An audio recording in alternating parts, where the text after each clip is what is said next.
Na nafurahi kusema kwamba wakati natembelea mabanda ya maonyesho pale nje, nimekutana na startup moja inayoshughulika na mambo ya afya.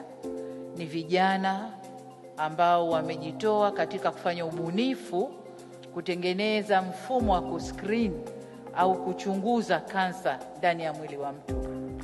Na wameanza kwa kansa za wanawake kwa sababu ndio tatizo kubwa, kansa za uzazi. Na wamesema wanapoendelea wanakwenda kwenye maeneo mengine, na nadhani watajielekeza kwenye tezi dume kwa sababu hizo nazo sasa ziko katika kiwango kikubwa. Kwa hiyo nikupe moyo na nikuhamasishe waziri kuwapatia vijana hawa mtaji ili waweze kutoka hatua moja na kwenda hatua nyingine kama walivyojipanga. Niseme kwamba uwekezaji huu wa vijana ni muhimu kwa sababu dunia hii ya kiteknolojia ni ya kwao vijana, na dunia hii ipo viganjani mwao na ndiyo mfumo wa maisha yao. Kwa lazima tuwawezeshe, lazima tuwahamasishe watumie mifumo hii ili kukua kiuchumi, lakini pia kijamii.